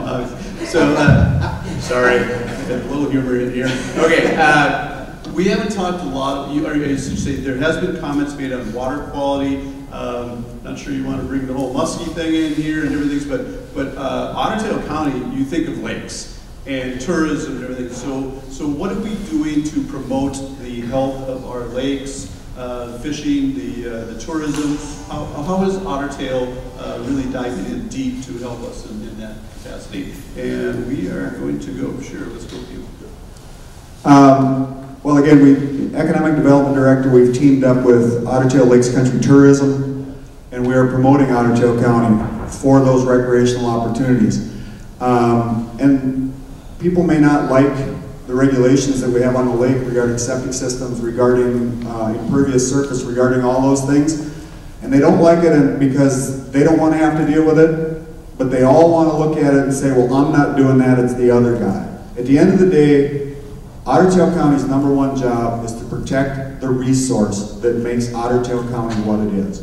Our job as county commissioners is to protect that resource. The challenge is, how do you have economic development and protection of the resource? And the DNR has that same goal and that same challenge. Our rules help protect that resource. They help keep water clean. We initiated the buffer initiative in the state of Minnesota that the state of Minnesota copied. Why did we do that? Because water quality is the #1 issue in Otter Tail County. Water quality is very important. We have, in the last 8 years, we have 38 plus lakes that have zebra mussels in them. And we need to make, and some of those have river systems, so they're gonna move down into the river system. The AIS inspections have been done very well and can increase. There are complaints about the money being spent on that, but that's just one thing that I won't move on. We need to protect that resource. People come here for a reason, and then when you come here, you do have to respect the water and follow the rules.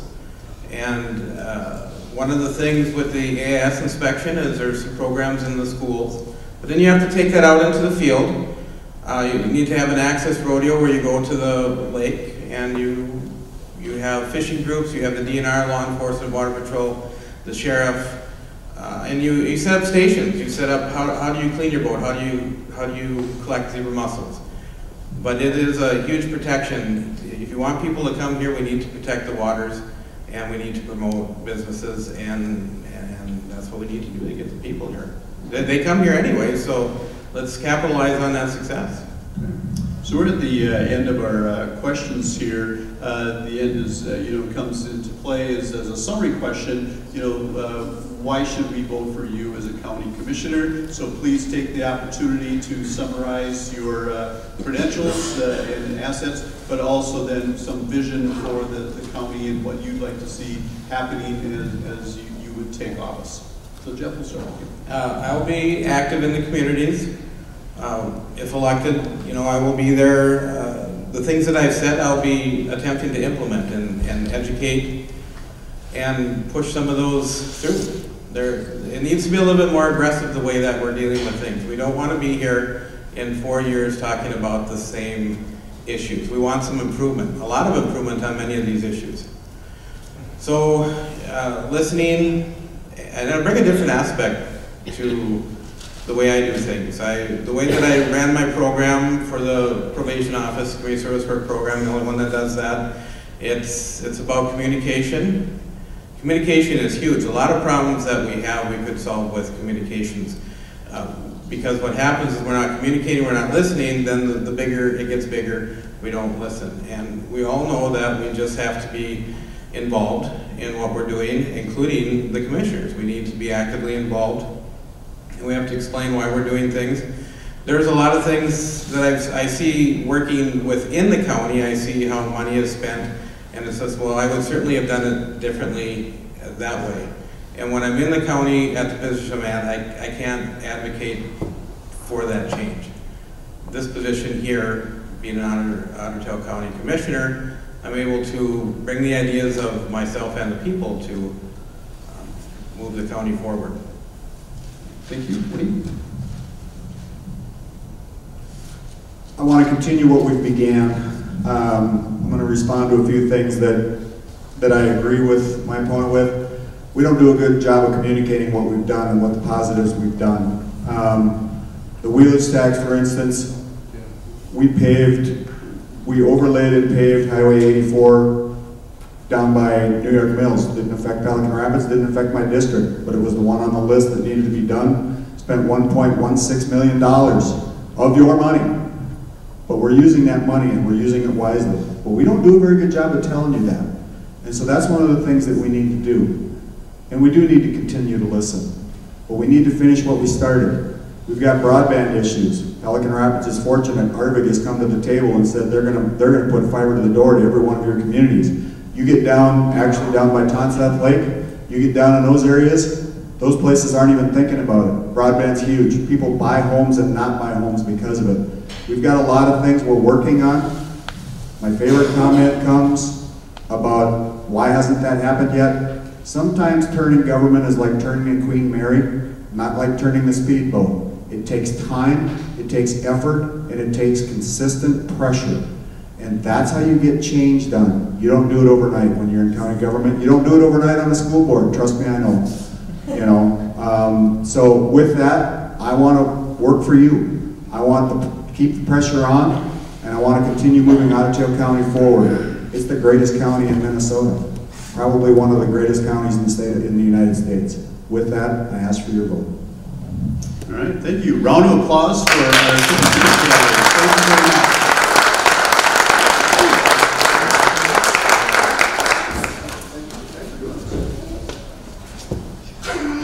Couldn't say no, Terry, that's why. We will have our sheriff candidate. We'll have our sheriff candidates come up.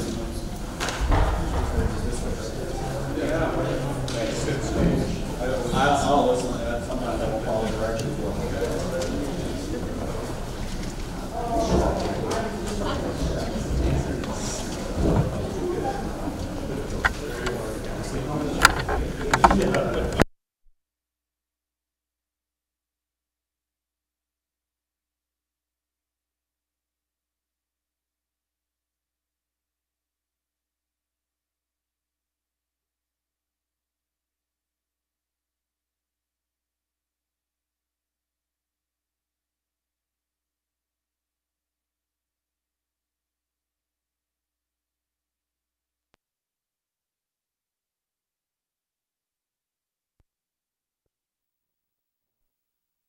opening comments and then have questions and closing remarks.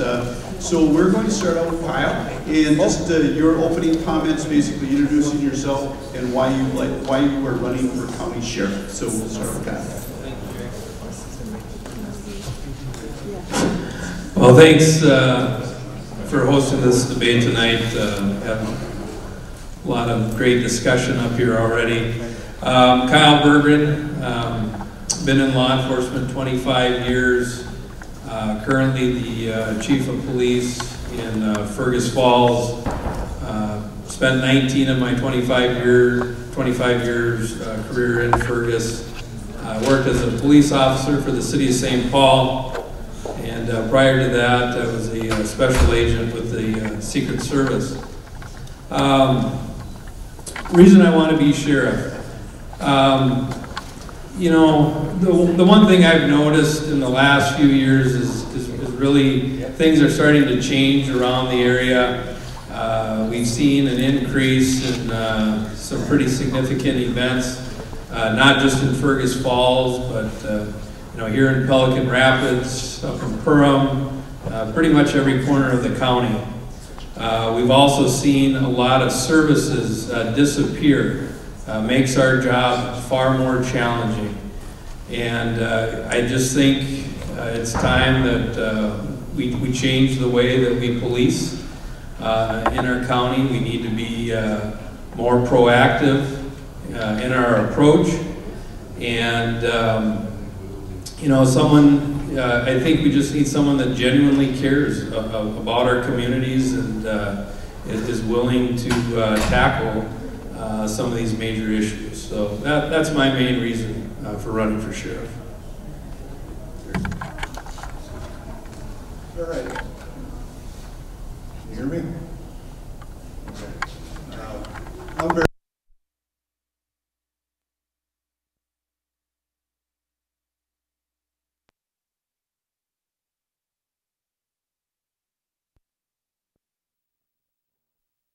side. I've been in the investigation side. I've been in the tactical realm with the SWAT team. I've been on the dive team. I've been an instructor in multiple areas, from use of force to active shooter, school safety.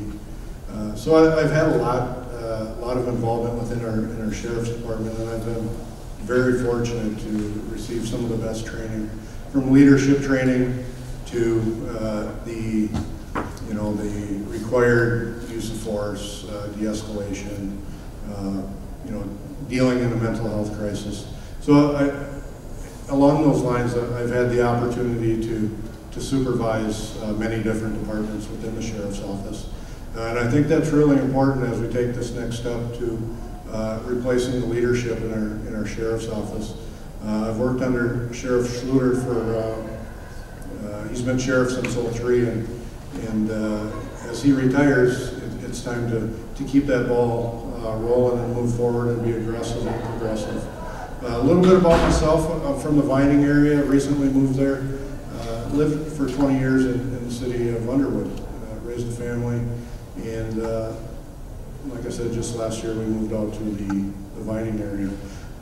What will I do if I'm elected sheriff? I think some of the key things that we need to work on, and it's not just a countywide, but it's national issues, our mental health, as well as our drug issues. And I think law enforcement, typically, we go out, we handle a situation, we put a Band-Aid on it, we put someone in jail or in the hospital. We need to change the way we're doing that. We're still going to do that in a sense, but we need to, as we're doing that, get these people who are in crisis, get them in touch with the services that they need. And that's things that we are working currently and will continue to be a focus of mine, to build them partnerships and not have silos, from human services to law enforcement to the courts, to collaborate and build and enhance them partnerships and get the people in crisis the services that they need. That's going to continue to be a focus. Okay, Barry, we're going to stay with you here. And what is the role of an effective county sheriff? Sure. Well, the county sheriff is chief law enforcement officer within the county, and the duties of a sheriff's office is probably greater than most even recognize. when you think of law enforcement, you think of that person who's in a squad car, maybe stopping you for going a little too fast, or equipment violation or whatnot. But there's so much more. We're responsible for the court security. We're responsible for our dispatch center. When you call 911 and you need a fire truck or an ambulance or an officer, it's our staff that are taking them calls. We're also the investigation unit, our detention center. So there's so much that's involved in that, and I think having the adequate staff and then adequately training, and on top of that is having the equipment. And we're very fortunate, and we got to see the board candidates up here a little earlier. We've got a great board, and they give us the tools and empower us to go out and provide a great service. And I want to continue with that, and just be progressive and use our staff, our equipment, and our training to provide a great service. Okay. I think one of the most important roles of being an effective sheriff is building relationships with the communities. Throughout this campaign, one of the things that I've heard most from communities all across the county is that the relationship between the communities and the sheriff's office has grown a little stale. This organization exists for one reason and one reason only, and that's to serve the public. Just like any other business, you have to be in constant contact with your customer base to see what the needs are, what their concerns are. So just, to be an effective sheriff, you got to have that communication, you got to have that partnership with the communities. It's a tough job in law enforcement. In Fergus, we really have been focusing on quality of life issues. That's having that partnership with the communities to make sure as an organization that we're addressing their concerns, and also that we have the foresight to look at the trends that are going to be affecting us in the future as well. Okay, Carrie, we're going to give a little more time to this next question here, so if I'm kind of combining. So, Kyle, we're asking you a question here, the current assessment of the department, and so you'll, from an outside point of view, you haven't been in there, and then from the inside, and so if you're elected sheriff, your assessment of the department changes, needs, what are those key things that you're seeing right now? Sure, there's a few different areas there. I think one, from a patrol aspect, is staffing. This is a very large county. At times we have 1-2 deputies on. It's not enough. It's not enough to adequately serve the public. And I also think that at times it puts our deputies at risk, that they're out there a lot of times without backup. It's great staff within the organization. Can't say enough good things about them.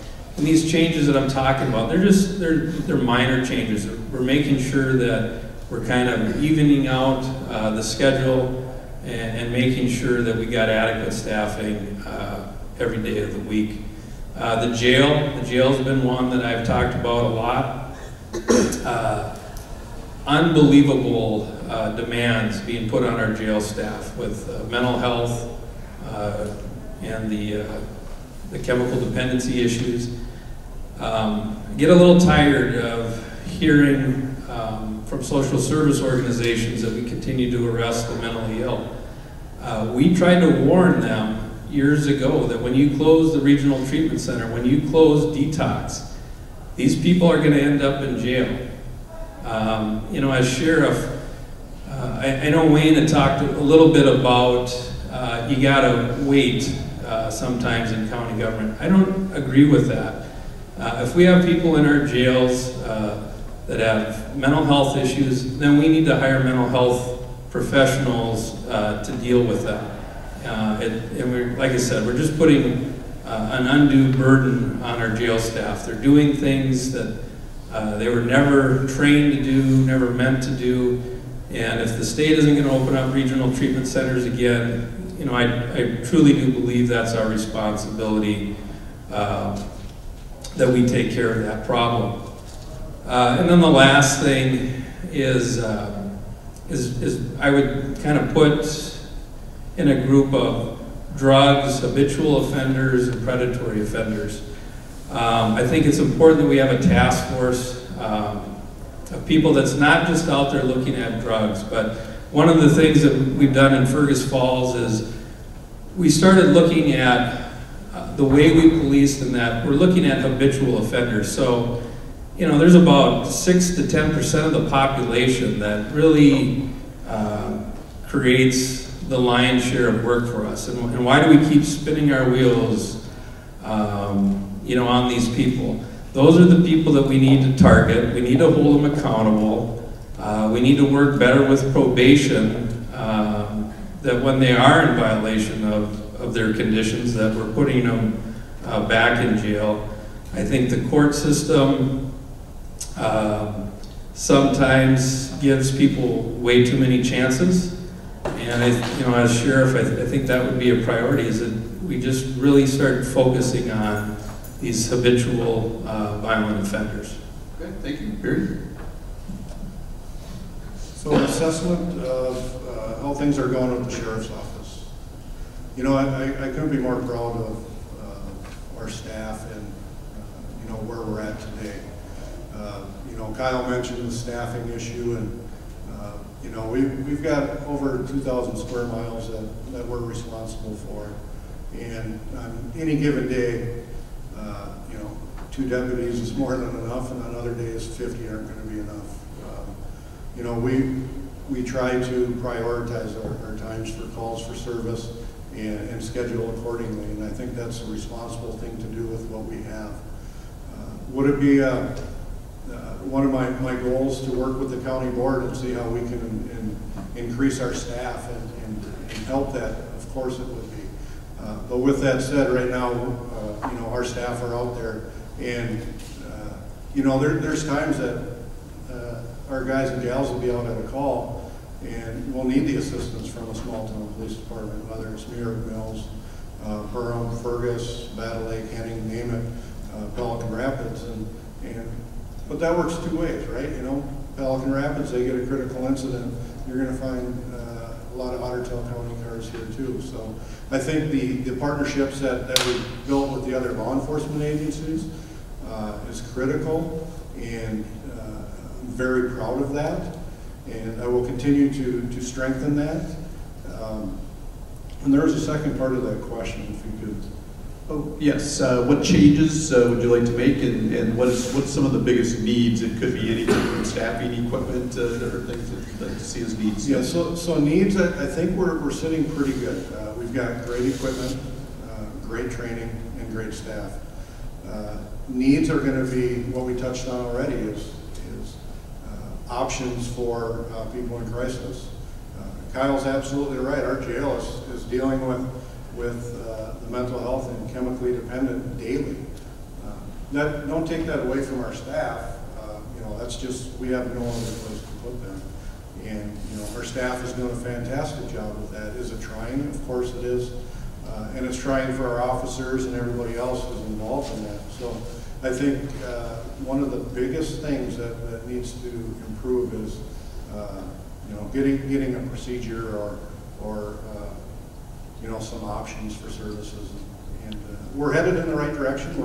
The foundational work is being done on that.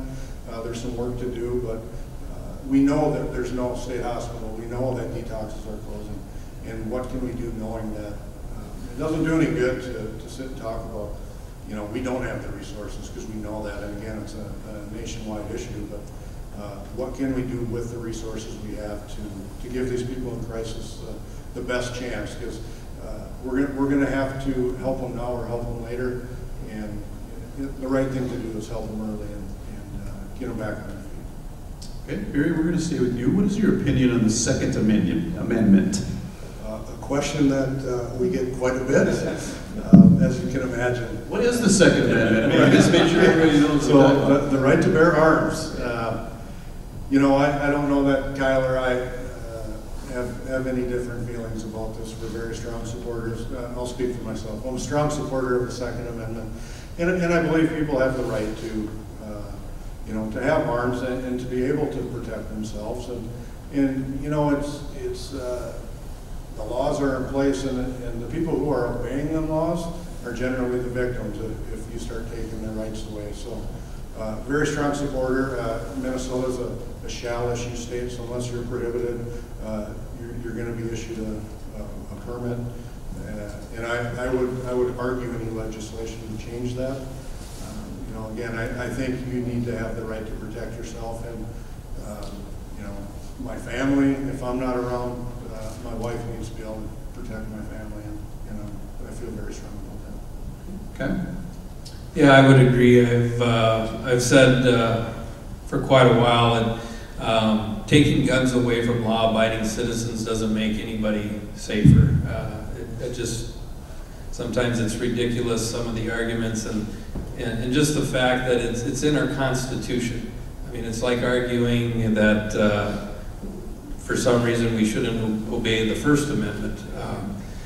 So I feel very strongly about people's ability to bear arms and you know, protect themselves. You know, I think a lot of times, and especially in the media after these tragic incidents, the first thing some people want to do is blame the guns, and it's just not the case. I've gone back to, I truly believe, since the closure of a lot of these, again, state facilities, when people are in crisis, they had a place to go. I think since those closures, that's when we've really seen a spike in some of the big gun violence that we see on a national stage. Okay, Kyle, we'll stay with you. Little question, different question than scheduling, but do you think there's enough patrol officers given the size of the county? You know, I do, and I think maybe that's one area where Barry and I differ a little bit. I would not be in favor of going to the county board and asking for any additional staff. I truly believe that we need to look from an organizational standpoint of how we're utilizing our deputies and our assets. There's a lot of tasks that can be done as far as transporting prisoners is just one example, where we don't necessarily need a licensed deputy to be out there fulfilling that role.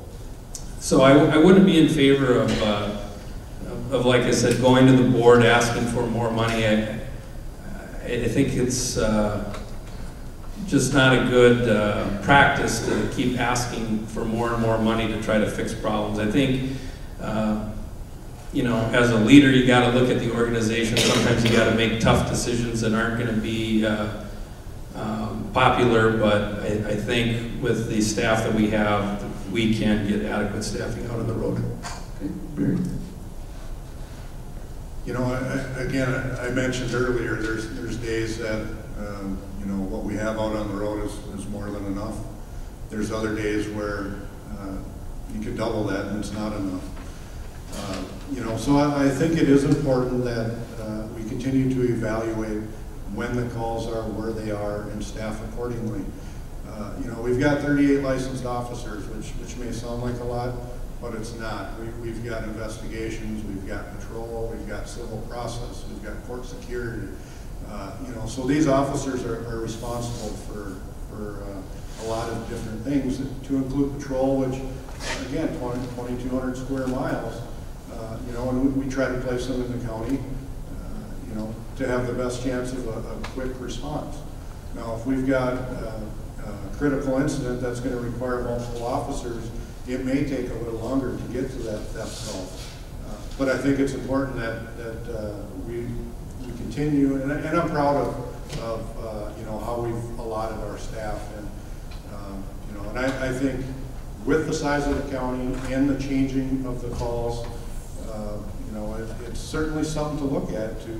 Do we need to have more staff? And that's a conversation that we'll have, you know, with our command staff and the board, and is it appropriate and is it feasible? Okay. Barry, staying with you on this one. What are your thoughts on sharing resources throughout the region? For example, do you think Otter Tail County deputies should be used for large gatherings or protests outside our state or this jurisdiction? Sure, and that's gonna come up in the near future, I believe, with the Enbridge oil line. You know, the state is preparing for some big protests, and just this last year, we've ordered equipment and are sending our staff to a training that's consistent statewide for a mobile field force. You know, and we will be a support unit to, you know, let's say Beltrami if they have a large protest. Absolutely, if we've got the resources, I think we need to help. But another reason that we're having this mobile field force training is to give our staff the training. We're one critical incident away from having a protest here, and we need to be prepared. And you know, so should we be able, or should we help others? Absolutely. And you know, I think law enforcement throughout the state, you'll notice that if we need something, they're going to be there to help us. And if there's another jurisdiction that needs help and we're able to offer help, we're going to do that. It's just for the greater good, and that's what we're here for. Okay. Yeah, I think that's, it really is, I think, kind of a challenging question. Obviously in law enforcement, it's a very team-oriented profession, and again, helping out other agencies is important. You know, just having witnessed what went on over in North Dakota, I sit on our state executive training committee for our State Chiefs Association. We brought a lot of speakers in from North Dakota that dealt with the Dakota Access Pipeline, some of the issues that they had over there. When you engage in a situation like that, I think you have to tread kind of carefully. You know, who's paying the bills? It's great to go over there and provide mutual aid, but when things start to get to be long, drawn-out affairs, I mean, North Dakota, the state of North Dakota is millions of dollars in the hole. And I think at the end of the day, before you make decisions like that, you have to make sure you're weighing out all the potential pitfalls. It's easy just to kind of jump into things out of emotion, but I think you have to tread lightly in a situation like that. Okay, Kyle, question for you again. How do you balance the authority given this position with the responsibility for the actions of the department? Sure. You know, I think that's one thing, especially having been a chief of police for the last 8 years, I can tell you there's no safety net. It's not like being the #2 guy in an organization or the #3 guy. I spent a lot of time, 6 years as a lieutenant. It's nice having that fallback of a chief. It is an awesome responsibility. You know, you have to be guided in doing what is right at all times. And there's going to be times that you make unpopular decisions, but you just have to go out there every day and make sure that you're making decisions that are in the best interest of the citizens and the best interest of the community. You know, and for me, this isn't about you know, a title. It's not about prestige. It's truly about service, and I think that's probably the most important attitude that you can have going into a position like sheriff that has so much power and authority. I think one of the most important elements of that is having a culture of doing what's right, what's fair, and what's just, and what's legal. You know, our department doesn't tolerate unethical, illegal activity. It's about providing a positive work environment, and again, just doing what's right. You know, guys and gals will come into my office and we'll visit, and when they're leaving, it's almost like I'm talking to one of my kids. I'll say, you know, go out and make the county a better place. You know, kind of in joking, but providing that environment that, you know, today you're going to make a difference, and you're going to make the county better than it was when you started. And I think that's really important and something that I strive every day, you know, just doing the right thing and knowing, you know, what is legal and what is just and what is fair. Okay, Barry, we're staying with you. How would you describe your temperament and how does it serve you in your role as a law enforcement officer? Sure. You can probably tell I'm a pretty easygoing guy. You know, I'm one that tends to think through things, to take the information, evaluate, and make decisions based on that when we have time to do that. Law enforcement is an ever-changing position.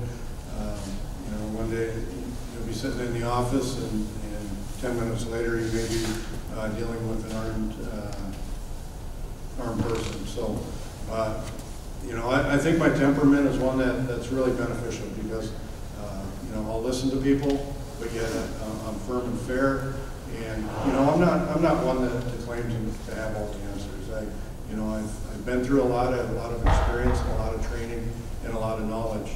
And I use that, but at the same time, I'm not so arrogant to think that, you know, someone else may have a better answer or can shed some information on this situation to come up with the best response. So I would say my temperament is an asset as I move towards this position. Okay.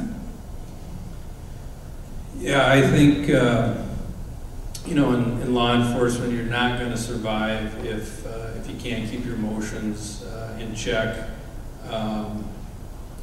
It's true as you make your way to towards the top and you're in command situations.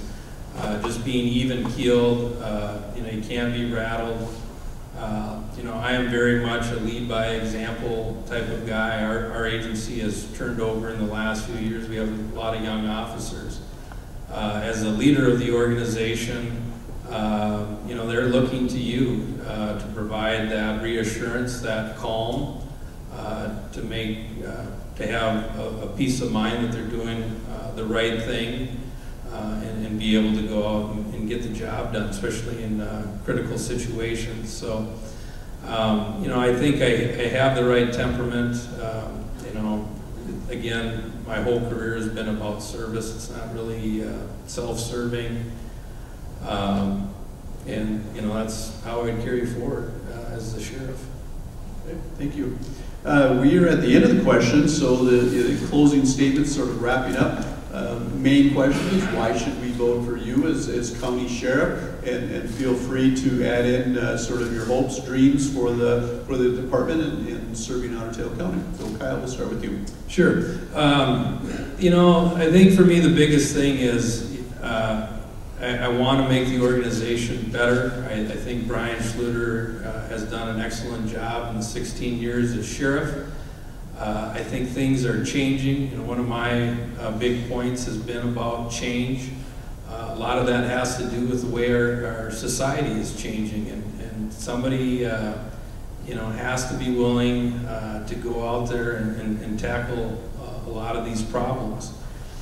And I am, like I said, this isn't about a promotion. I've been the chief. I'm very happy. It's very family-oriented at Fergus Falls Police Department. But I just think we need somebody with some real experience, someone that cares about our county, cares about our community, you know, someone that's really going to go out there and reconnect with our citizens and just not only make the sheriff's office a better place, but make Otter Tail County a better place. Okay, thank you. Barry? I agree. He was just describing me. I love our people. No, and you know, we banter back and forth, and you know, I have nothing but respect for Kyle, and you know, we work together every day, and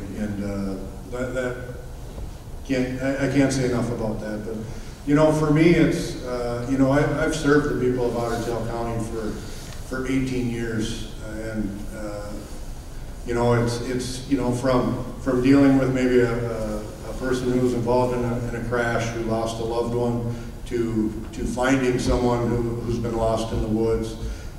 You know, it's just that ability to serve and lead a great department.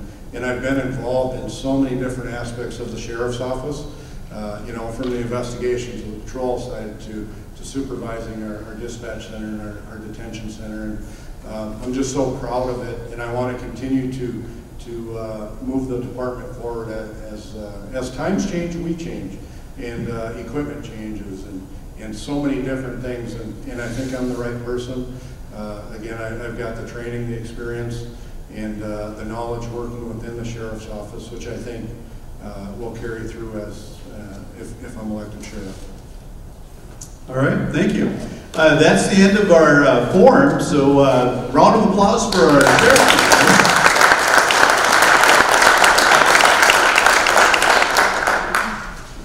I'm not sure.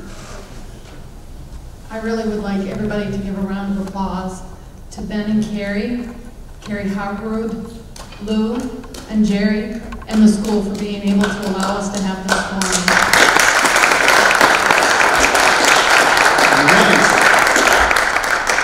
It's late, drive safe. You don't have to go home, but you can't stay here. How's that? Okay, so have a good night.